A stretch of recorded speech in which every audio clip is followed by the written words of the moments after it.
In this video, I'll explain all about significant species, what they are, how to document them. So we have things that we call significant species in the atlas.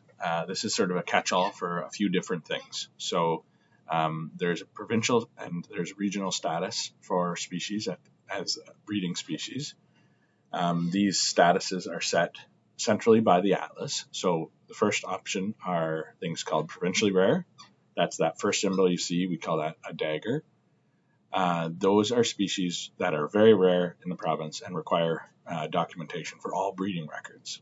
And the second set are species called regionally rare. That's our double dagger. These are documentation required for all breeding records as well. And then the third category are species of interest. That's that double S symbol. And documentation is required for confirmed breeding evidence records only. So a provincially rare species is something like this Henslow sparrow, where it's very, very rare across the province, and any record is really significant. So if it's a breeding evidence record anywhere in the province, it's going to be something that gets flagged for more details and go into the review cycle. Regionally rare species could be something like this. This is a Swainson's thrush.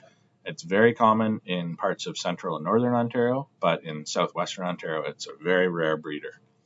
So in places like Waterloo, Long Point, London, those areas, this species would be flagged as regionally rare. And if you report breeding evidence for this species in those regions, then you'll be asked for documentation and the record will get reviewed.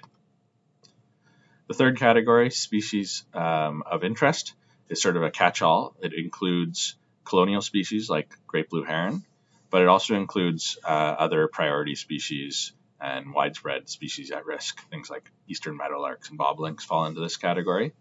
So these records, we are asking for documentation for confirmed breeding evidence records only. So things like this great blue heron with young in the nest.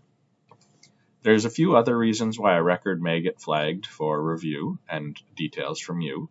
It could be that the record triggers the eBird filter. So all of our data that comes into the atlas goes through our data processes. It also goes through eBird. So those eBird filters that work in the background catch things like species that are rare in that part of the province. It also catches things that are out of season, so out of the normal date range, and also catches things that are really high counts, higher than we'd expect for that area at that time of year. Another reason your record may get flagged is because you're using an unusual breeding code. So when you go to enter the breeding evidence codes, whether it's in the app or the website, you'll get little flags like these, little green or yellow exclamation points, or even red sometimes. These are different levels of warnings for that specific breeding evidence code based on the species biology. So the easiest example to explain is something like nest building with brown-headed cowbirds. That's a code that's completely not allowed for that species because they don't build nests. But other codes might be lower levels of warnings just because it's unusual for that species, or we want you to add some extra notes if you're using that particular code for that species.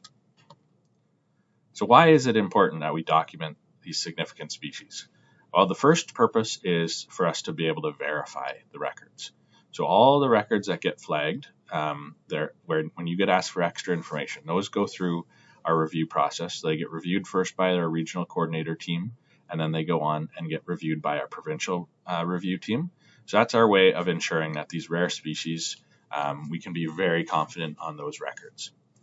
The other purpose of the flag is to gather extra information. So generally these species are things that are a higher priority for conservation actions. So we want to make sure we've got as much information on these records as possible, not just about being able to verify them, but knowing exactly how many there are, more details about the behavior that was being exhibited. And in lots of cases, we really want to have extra details about where exactly that species was that you reported, because all that information becomes critically important for the conservation of these species. So how do you document these significant species? Well, a lot of the key elements of the description are going to be included automatically. Things like the date, time, number of individuals, where you were. That's already coming because you're including that with your checklist. What we really want you to focus in on is a description of the bird. What are the similar species that you considered? How familiar you are with that species? How did you eliminate those similar species? Also very useful for us is a description of the habitat. That helps us really narrow down not just whether the species is correct, but also helps us determine whether this is in fact a really solid breeding record if it's in the right habitat.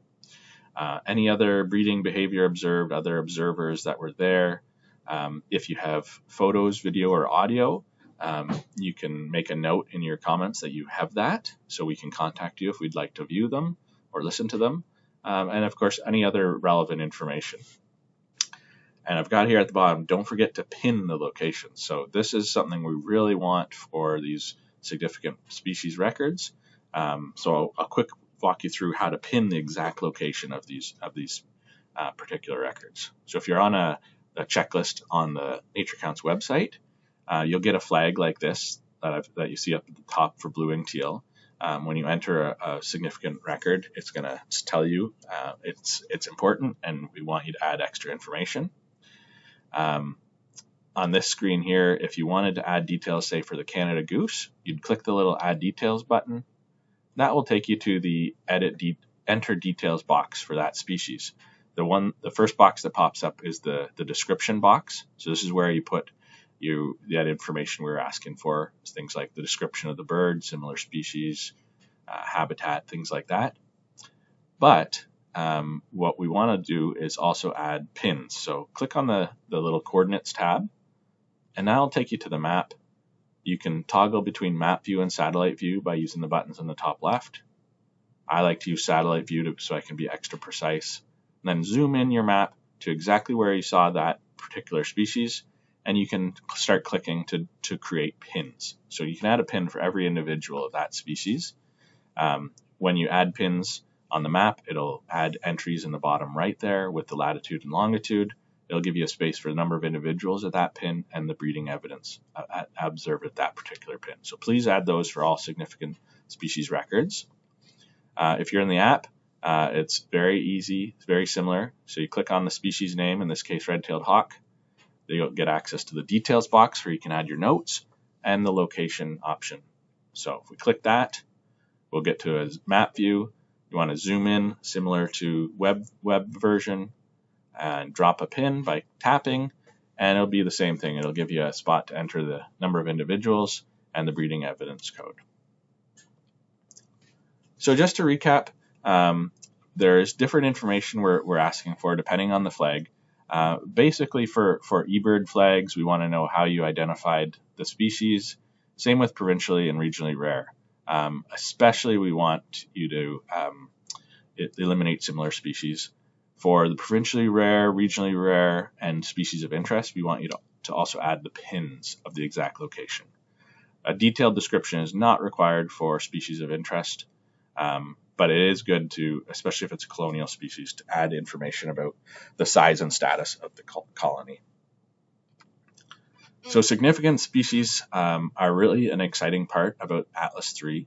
It's fun to find these significant species and record records. It's very, very important for the Atlas to be able to monitor these rare species, but it's also equally important that we document them through our descriptions, audio, video, photo recordings, pin those locations. And if you have any questions, please talk to your RC about how to document a record, and you can refer to the Appendix K for more information. So thanks very much, and good luck finding more significant species records.